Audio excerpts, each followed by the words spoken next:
Today we'll be taking a look at a movie about the Spanish getting up to their usual Spanish shenanigans. Written by James T. Lucas and directed by Jaime Balaguero, REC attempts to break new boundaries in the world of the handheld found footage genre by incorporating unfathomable horrors otherwise known as Western Europeans. The movie, almost entirely populated by a group of humans solely fueled by olive oil, begins by introducing us to a reporter named Angela and her cameraman Pablo. They're filming a television episode for a program called While You're Sleeping, not to be confused with Jimmy Savile's home videos of the same name. For this episode, they're spending the night with a group of firemen in their firehouse. Their night begins fairly mundane, with Angela being shown around the facility by the boss and conducting several interviews with the firemen, with eventually the station alarm going off and Angela getting giddy at the prospect of watching someone burn alive. But much to her dismay, it just turns out to be someone trapped in an apartment who needs help finding the door handle. Following firemen Alex and Manu, Angela and Pablo enter the apartment complex with them to be greeted by a group of the building's residents, who are all gathered in the lobby. They explain that they've been hearing a woman conducting the ancient Spanish ritual of screaming at absolutely nothing. Angela, Pablo, the firemen and two police officers make their way up the stairs to the outside of this woman's apartment before breaking open the door because she hasn't paid her TV license. After entering, they make the terrifying discovery of an old woman wearing her pajamas while standing at the end of the hall. They approach the old woman while seeing the full effects of not taking a siesta that day as she begins mumbling to herself. After they get close to her, they discover that she's covered in blood, before learning that she apparently doesn't like the taste of pennies very much as she begins frantically screaming. And after approaching the strange-looking Spanish lady currently covered in blood, one of the police officers deems it a good idea to turn his head away from her, giving her the opportunity to lunge towards him and latch onto his neck with her teeth to suck out any remaining olive oil he has. They eventually manage to pull the elderly woman away from the man, but she takes a chunk of his neck flesh with him because she's just a bit greedy like that. And after running away from the terrifying sight of an elderly Spanish woman, they carry the officer back down the stairs to discover that the building has been surrounded and closed off, with a voice over a loudspeaker outside stating that the building has been sealed for safety reasons, as they have a reason to believe that it currently contains the Spanish. We then start watching Motion Sickness the movie, as everyone goes from panicked to even more panicked, with one of them apparently not being able to take the incredibly shaky cam while simultaneously trying to read the subtitles, causing them to jump from the top floor and fly down the stairwell directly into the ground, where they break their fall with their face. It's one of the firefighters, Alex, who has decided to test if they have gravity in Spain. And after that man was outsmarted by the basic concept of physics, they start hearing screaming coming from up the stairs, with the non-bitten police officer and the non-cranially crushed fireman heading upstairs to investigate it. Angela and Pablo sneak up behind them in an attempt to capture the footage of a screaming old lady so they can upload it to YouTube for some ad revenue. And after heading back to her apartment in hopes of seeing some old lady nip, suddenly a woman begins running down the hall before she falls to the floor and collapses. Everyone then looks back down the corridor in the direction that she came from to see the old woman standing there who likes to give out forbidden hickeys. Suddenly she begins sprinting towards them, and not sure what else to do at the sight of a geriatric heading towards him, the officer pulls out his gun and fires multiple shots into her to finally give her that forced siesta.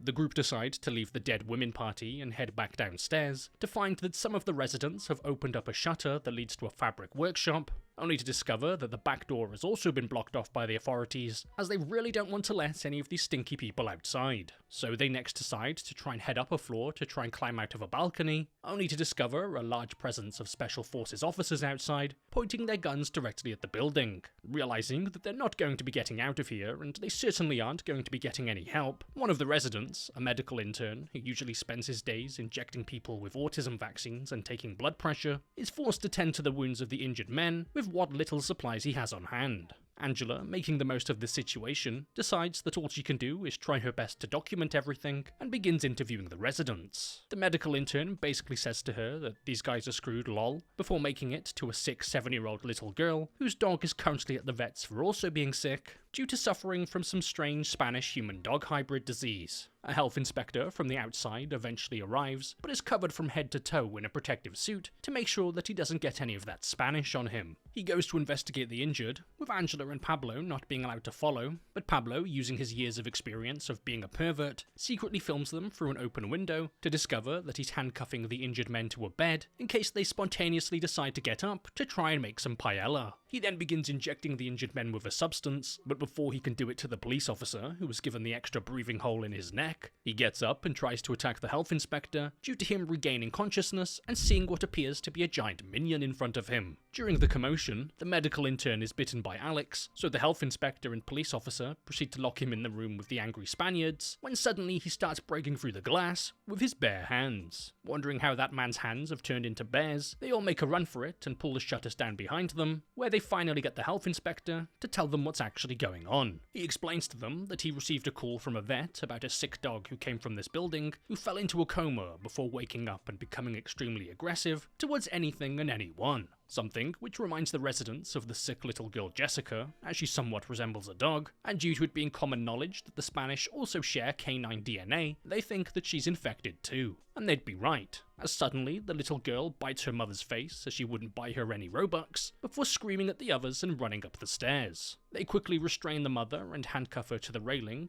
due to her having a bit of a woman moment and overreacting, before Manu and the police officer are given a syringe by the health inspector and are told to inject Jennifer because the kids love free drugs. After heading up the stairs to look for her while being followed by Angela and Pablo, they make it back to the old woman's apartment to discover that both of the bodies in the hallway are currently gone. And after heading in a bit further to try and figure out where Jennifer is, they find her covered in blood. And apparently not learning his lesson from the other police officer, the surviving officer approaches Jessica before proceeding to turn his head to her, exactly as his partner did to the elderly woman, giving Jessica the opportunity to do the exact same thing to him and bite this man in the ear, giving him a non-consensual ear piercing. Something which is actually pretty normal in Spain. Realizing that he's now infected too, he heroically begins wrestling a 7-year-old girl for fun, while telling the others to make a run for it. And as they do, they come face to face with the old woman, now sporting a few extra holes in her chest, before Manu, disgusted by the sight of the elderly, hits her in the face with his sledgehammer. After heading back downstairs, they see that the infected are starting to get through the shutters, but they don't have the key to free Jennifer's mother. The police officer who's currently beating up her child has it. With no choice but to leave her there, that's exactly what they proceed to do, as she's torn to shreds by the infected, who manage to get through. The remaining survivors take refuge in one of the apartments, where the health inspector reveals that he's been bitten, so he locks himself behind a gate, a little prison that every Spanish home has. One of the residents then remembers, a little too late mind you, that there's an underground storage area that might connect to the sewers, but the keys are located in the medical intern's apartment. That resident is then attacked and forcibly given male pattern baldness by the infected health inspector as he bites down into the man's head. So leaving him there to be gnawed on some more, Manu, Angela and Pablo leave the apartment to look for the keys. They're attacked by an infected, but Manu is able to break the man's neck, before Manu and Pablo proceed to engage in the traditional Spanish pastime of choking women out. They find the apartment that they're looking for, with Angela and Pablo going in, as Manu decides to stay outside so he can beat up some more women. After spending some time in there, eventually they find the keys. They then leave the apartment to discover that Manu is now infected, and they're being chased by a large horde of the creatures. With the keys, they sprint their way up the stairs to the penthouse suite, and just about manage to open and close the door behind them, a split second before being caught. The power to the building has gone out by this point, so they're forced to use the light from the camera in order to see where they are, and discover that the apartment is full of religious imagery and various pieces of medical equipment, while pictures of a woman line the walls. While being confused by the slightly questionable interior design choices, they find a leaflet attached to the wall explaining that the Vatican is investigating the possession of a Portuguese girl, the same girl that is seen in the pictures. And after walking through the apartment some more, they discover a tape recorder and play it to hear someone talking about how they're attempting to create a vaccine for a disease that's spread through saliva.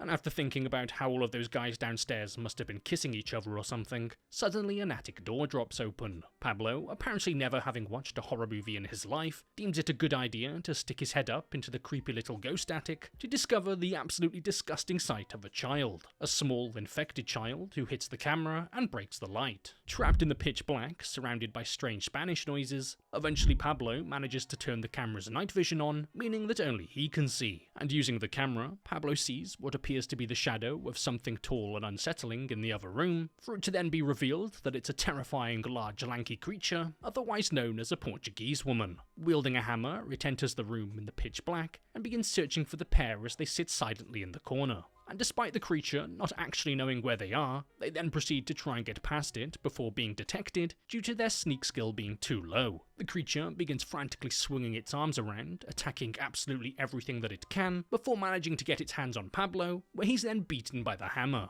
Fumbling around in the dark, eventually Angela manages to get a hold of the dropped camera and uses it to see the creature eating Pablo. It then decides to come after Angela, who attempts to sprint away from it, before forgetting the basic concept of walking and falling to the ground, where she's then dragged backwards into the darkness.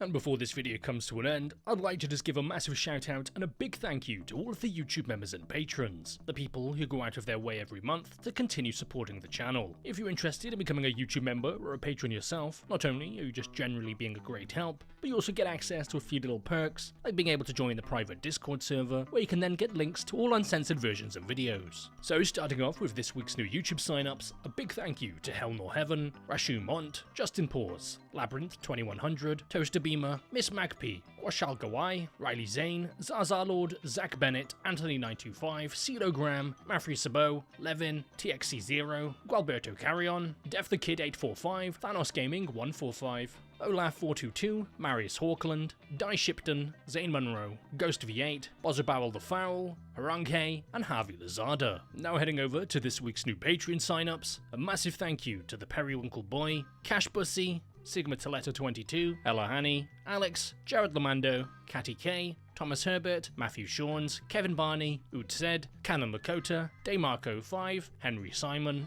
Voy, Ian Fraser, Lucas, Berry303, Rachel Dickel, MDGX, Honku, Ben Riley, Erin Wilson, Malachi Benson, Izek, Jay Medina, Alex, Varane, Odin Williams, Jaquez, Jaden, Brian H, Nebs, M, Noah, and Anti-Doom. So once again, a massive shout out to all of the YouTube members and patrons, and a big thank you to everyone else for watching.